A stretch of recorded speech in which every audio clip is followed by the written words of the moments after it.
Lorsque vous effectuez un rebase, si vous avez l'impression qu'avoir plus d'un conflit est une question de chance, alors cette vidéo pour éviter les conflits désastreux avec Git est faite pour vous.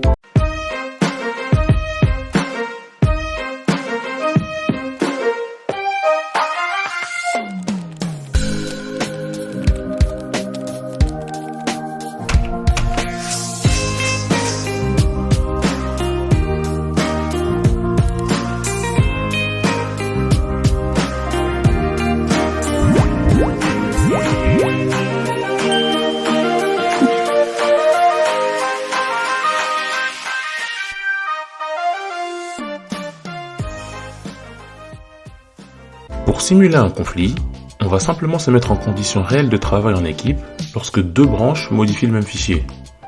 Pour l'exemple, on va modifier un readme. Mettons que je souhaite travailler sur l'ajout de doc dans le readme, je vais donc créer une branche à partir de develop pour faire mes modifications. À partir de cette branche, je vais exécuter 3 commits de modification de fichiers. Pour vraiment voir les problèmes dans lesquels on se retrouve assez souvent, je vais successivement ajouter puis supprimer du texte. Donc le premier commit, j'ajoute un peu de texte. Dans le deuxième, j'en rajoute encore plus.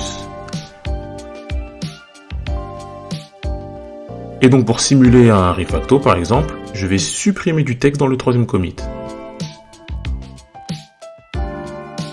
Ceci est une situation tout à fait normale. Souvent, pendant qu'on code, on va vouloir faire des commits WIP ou Work in Progress. Parfois, comme je le fais moi, on va essayer de détailler un peu ce que l'on fait pour les collègues. Et donc l'historique Git va se retrouver dans cette situation. À partir de là, on va revenir sur la branche Develop afin d'ajouter du texte dans le readme pour simuler le résultat d'autres collègues qui auraient fini de travailler avant nous et émerger leur code sur Develop. On pourrait rajouter un ou plusieurs commits, mais sachez que pour le rebase, c'est seulement le résultat du dernier commit qui compte. On va donc rebasculer sur notre branche précédente et simuler ce qui se passerait en temps normal. Premièrement, puisqu'on sait que les collègues ont mergé du code sur Develop, on va le récupérer de sorte à ne pas casser l'historique Git plus tard. On va donc faire le fameux rebase. Et là, catastrophe, on se rend compte que l'on a un conflit. Bon, ce n'est pas très grave, mais on est quand même un peu embêté parce que le rebase nous affiche nos 3 étapes correspondant à nos 3 commits, et on aimerait ne pas avoir de conflit à chacune de ces étapes. Bien évidemment, vous savez que non seulement on aura des conflits à chaque étape, en même temps c'est normal, j'ai fait en sorte que ça arrive, mais je pense que vous commencez à comprendre maintenant ce qu'il faudrait faire pour la prochaine fois ne plus avoir ces problèmes. Pour cet exemple, on va gérer manuellement le conflit. Dans votre vie de tous les jours de développeur, vous devrez sûrement soit bien connaître le sujet, soit aller discuter avec vos collègues sur la stratégie à adopter. Ici c'est moi qui ai tout fait et c'est un exemple, donc nul besoin de s'attarder sur la correction de conflit. En revanche, à la fin, vous devriez avoir un fichier soit déjà ajouté, soit à ajouter avec la commande git add. Une fois ajouté, vous passez au commit suivant via la commande git rebase-continue. Bien entendu, une fois de plus, c'est le drame. Vous avez un nouveau conflit. Vous devez recommencer les étapes précédentes et passer au conflit suivant. En effet, s'il n'y a pas de conflit, le rebase avancera tout seul jusqu'au succès total ou au prochain conflit. Dans notre cas, il nous reste un 3e conflit à résoudre et nous avons terminé. Pour résumer ce que fait le rebase, on va regarder ce schéma.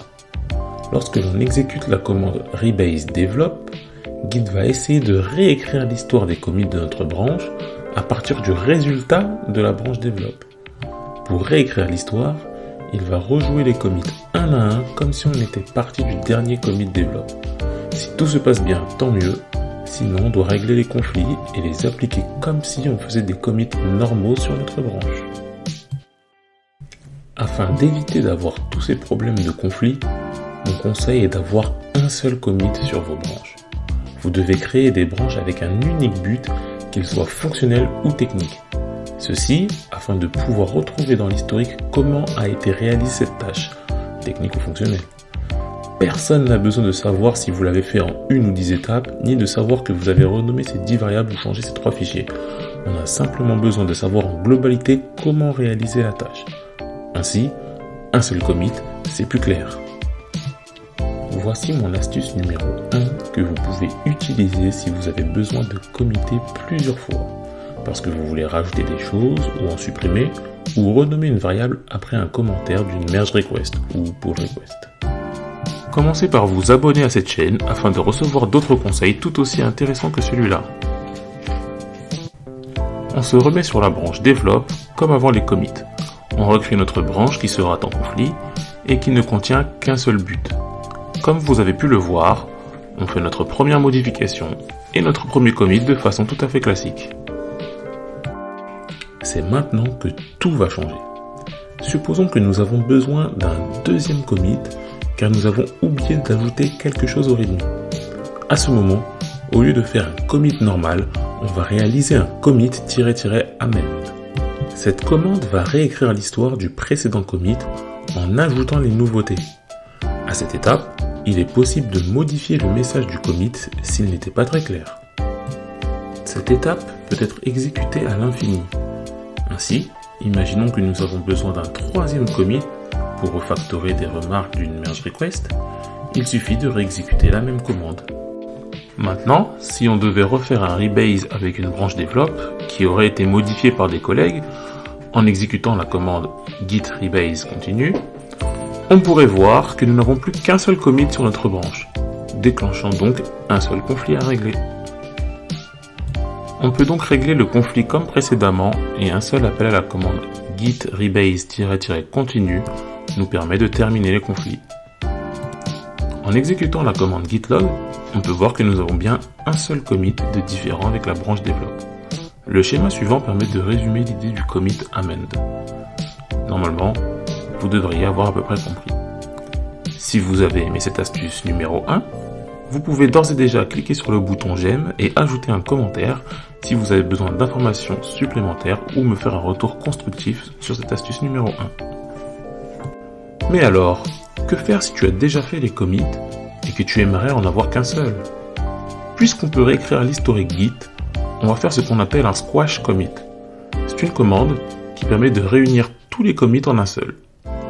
En mode interactif, elle va nous permettre de voir à peu près tous les champs des possibles, même s'il n'y en a qu'un sur les 14 605 qui nous seront utiles.